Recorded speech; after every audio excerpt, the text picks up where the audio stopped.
saya Krisna Tias dari Magister Arsitektur. Halo teman-teman, aku Aldo Wisaryono dari Arsitektur. Halo, aku Anaka Distanantia dari Arsitektur.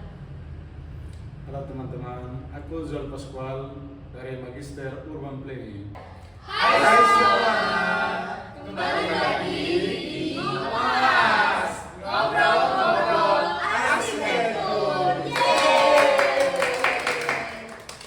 Jadi kali ini teman-teman kita bakal ngobrol-ngobrol santai sama salah satu bintang tamu sekaligus teman kita. Yap, betul. Dan ya, Beliau ini tuh seorang arsitek yang berasal dari Korea Selatan. Betul. Dan punya satu biro di Yogyakarta. Jadi kita tuh kayak mau ngobrolin gimana seru, sih ceritanya gitu. apalagi kan untuk sekarang ini banyak yang orang Indonesia kayak pengen kuliah luar negeri gitu kan, pengen cari beasiswa. Nah, sedangkan teman kita ini malah jauh-jauh dari luar negeri untuk bisa tinggal di Yogyakarta. Yap. Betul. Jadi kita kenalin dulu kali ya bintang tamu Betul. kita ini. Oke, kita panggilnya Pak Cho. Jadi Mungkin dari Pak Jonya sendiri mau berkenalan mungkin. Oke, halo teman-teman, nama saya Jo Songjin. Saya arsitektur dari Korea. Oke. Jadi kebetulan Pak Jo ini merupakan asli Korea ya Pak Jo ya, dan Yes. beliau sekarang lagi menempuh S2 juga di arsitektur ini, dan juga ternyata memiliki biro arsitektur di Jogja. Jadi cukup menarik untuk bisa dikulik lebih dalam. Maka dari itu mungkin dari Pak Jo sendiri bisa diceritain nggak kayak karirnya sebelum di Korea itu seperti apa sih? Oke, saya kerja sebagai arsitek di Oke. Korea juga selama 20 tahun. Oh, oke. Saya kerja di perusahaan yang besar. Hmm. Kerjanya banyak, proyeknya banyak. Saya kerja sering begadang. Jadi akhir pekan juga kerja. Mm-mm. Ya, Jadi sama aja ya Pak Jo ya, maksudnya kayak di sana juga di sana arsiteknya juga begadang ya. Ya, arsiteknya sama. Kita cuma di Indonesia aja beda, di sana. Terus gimana Pak Jo untuk kayak oke akhirnya memutuskan untuk tinggal di Indonesia dan kayak ya buka lapangan pekerjaan di sini tuh. Sebenarnya Oh ya mungkin ada cerita. Iya ya, ceritanya. Nah itu ceritanya dia. panjang. Oh panjang ya. Disingkat aja nggak apa-apa Pak Jo. Di Korea saya terlalu lelah ya, karena ada banyak kerja, jadi tidak ada waktu bersama keluarga. Ya, terus saya menjadi sakit. Oh, oke. Jadi saya pikir mau cari tempat yang istirahat, yang tempat yang santai. Jadi saya pikir beberapa negeri. Oke. Jerman, Sweden, terus Vietnam. Tapi saudara saya, rekomendasi saya bagaimana coba tinggal di Jogja. Iya iya. Jadi saya coba tinggal selama 1 bulan sini. Saya suka, jadi saya pindah. Keluarga saya pindah sini. Langsung pindah. Ya, Oke. langsung pindah. berarti setelah sampai Jogja itu Pak Cho langsung mendirikan perusahaan ini gitu Pak ya? Yes. Oh gitu. Berarti langsung gimana cara Pak Cho buka langsung lapangan usaha di negara orang gitu Pak? Negara kurang asing. Iya, Ya, maksudnya. berarti harus harus ngurus perizinan, habis itu nyari karyawan juga. Kan belum ada kenalan nih Pak. Nah, itu salah satu tantangan saya. Ya, karena orang asing itu susah susah bikin urusan. Iya, betul, betul. Urusan daripada Korea. Sebenarnya saya masih punya pusat di Korea. Perusahaan ini tuh kind of cabang. cabang. Ya, cabang. Jadi kerja banyak mayoritas proyeknya dari Korea masih. Nah, beberapa proyeknya di Indonesia, tapi mayoritasnya dari Korea. Pertama kali saya tidak bisa langsung bikin perusahaan PMA. Oh iya. Ya, karena itu sangat susah. Jadi saya kolaborasi orang Indonesia dengan saya. Jadi dimulai dari PT. Ya, terus nanti saya berubah ke PMA. Pak, kalau boleh tahu SJ itu kepanjangan dari apa sih? Guys, kalian Sanji. Songjin. Jadi nama bironya Pak Joni SJ Arsitek, guys. Betul. Dan SJ sendiri diambil dari nama beliau. Itu Seoul, Yogyakarta.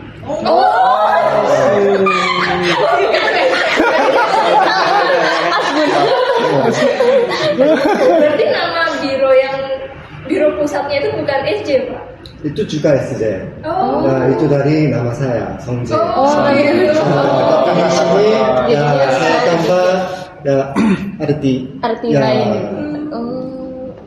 Oke. Tapi Pak Co di luar dari pekerjaan seperti ini, gimana sih adaptasinya di Jogja ini? Terus kayak bagaimana mungkin keluarganya Pak Co untuk bisa adaptasi di itu jelas beda kan Korea sama Jogja itu gimana strugglingnya itu? Dan kenapa memilih Jogja? Maksudnya Indonesia kenapa nggak Jakarta? Sedangkan di arsitektur Jakarta kan juga lebih maju. Bagaimana? Di sini Yogyakarta tidak ada banyak orang Korea. Ya, tapi beberapa ya, saya sudah ketemu beberapa orang Korea. Semuanya tanya saya kenapa langsung ke Yogyakarta. Iya. Ya, tanya sama. Semua orang kayaknya bertanya gitu. Kenapa tidak lewat Jakarta atau Bali atau Iya. Ibu kota Kalimantan kan. Ya, tapi ya itu saudara saya rekomendasi langsung ini. Ya, terus tempat yang saya ingin pindah itu tempat yang tenang. Tapi Jakartanya sangat mirip. Iya, sangat mirip dengan Seoul. Betul. Oke. Terus sekiranya apa yang Pak Co nggak dapat di Seoul, tapi ada di Jogja? Maksudnya apa yang unik dari Jogja sendiri setelah sekian lama untuk tinggal di sini? Ya, ada banyak. Tapi itu susah menjelaskan. Yang jelas itu di Korea sibuk. Ya, sibuk. Ya. Harusnya jalan cepat, kerja cepat, makan cepat, semuanya cepat. Nah, tapi di sini pelan-pelan saja. Ya, dari orang Jogjanya terus lama. Ya, tapi orang di Seoul marah. Satu contoh, kalau di market Indo Grocery atau Super Indo, kasirnya antrinya panjang. Orang di belakang, kalau antrinya panjang, orang di belakang tunggu saja. Ya, tapi di Seoul, kalau antrinya panjang, di belakang orangnya bilang Bicara. Ngomel-ngomel ya Pak? Ya, kenapa? Iya, Pak. Itu beda daripada Seoul. Terus saya pikir di Jogja punya bahasa unik. Ya, saya tidak jelas, tapi orang luar kota Jogja juga bilang saya, ya orang Jogja itu menarik, ya Jogja itu menarik. Ya. Untuk sekarang kan Bapak lagi lanjut S2 juga nih, gitu. Bapak kan udah punya biro, udah kerja gitu. Alasan spesifik mungkin ya, gitu kenapa Bapak memutuskan untuk lanjut kuliah lagi, gitu. Ya. Waktu saya mulai bisnis sini, saya pikir budaya dan sejarahnya sangat penting. Ya, karena arsitektur itu bukan hanya engineering. Ya, itu, ilmu terkait budaya, sejarah, dan bahasa juga. Ya, jadi ya, saya Ambil kesempatan untuk studi lagi dan belajar budaya itu. kedua, ya, karena saya langsung kerja semua itu. Ya. Tapi gimana cara bagi waktunya Iya. Pak? Sedangkan Bapak kan kayak kepala Oh, ya. perusahaan. Iya.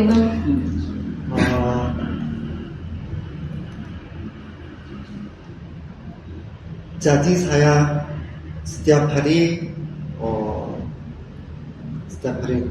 kerja terlambat. Oh, lembur, kuliah. lembur setiap hari, terus ya akhir pekan saya juga belajar. Terus ini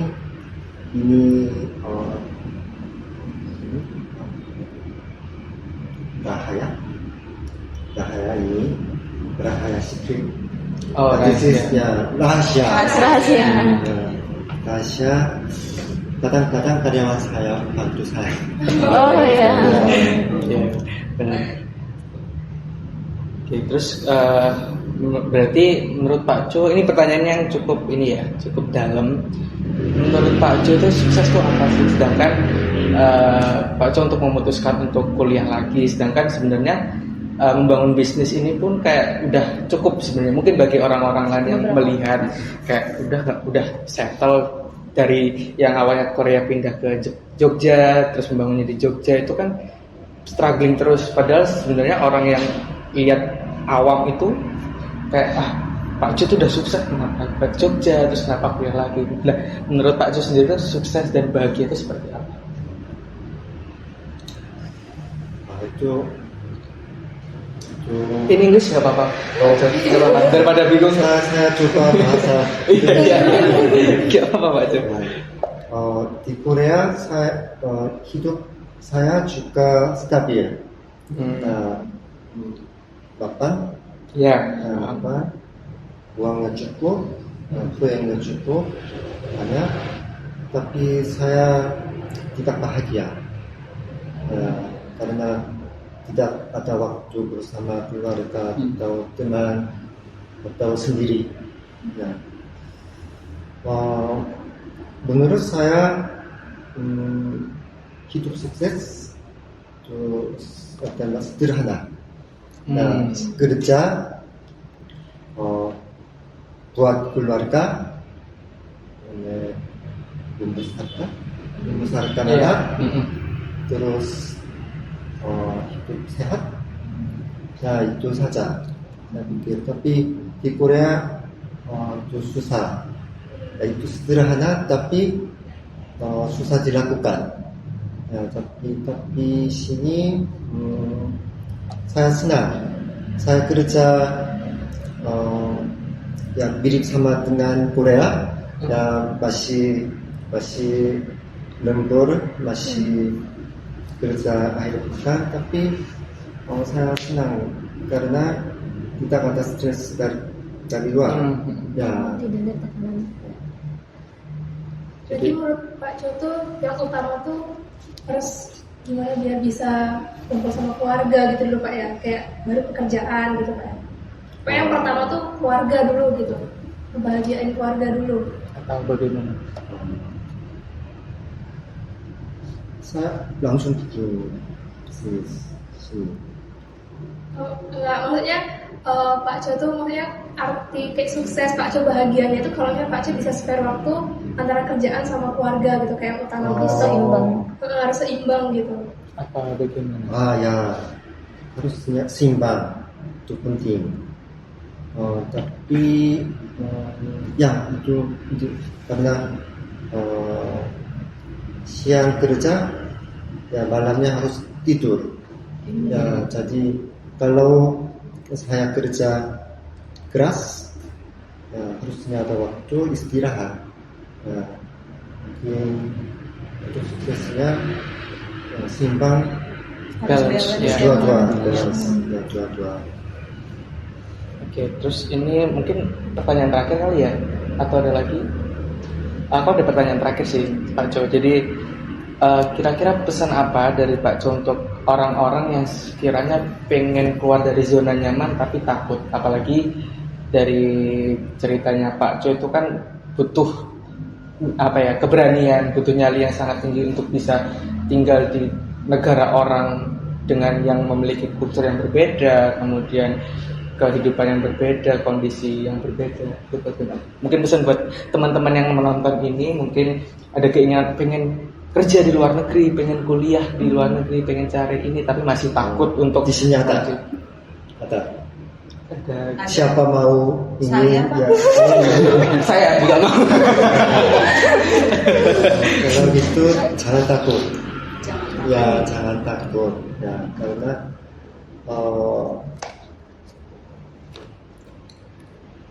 sampai sini Boleh aja dulu. sebelum saya pindah ke sini saya takut karena ya saya naruh semua di Korea terus pindah sini itu ya itu yang besar ya. Tapi setelah saya tinggal sini itu sama ya semua tempatnya orang bisa tinggal ya.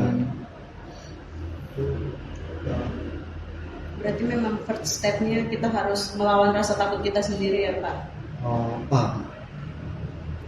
Saya rekomendasi kalau mau di luar kota atau luar negeri itu penting belajar bahasa dulu. Iya, betul. Pasti.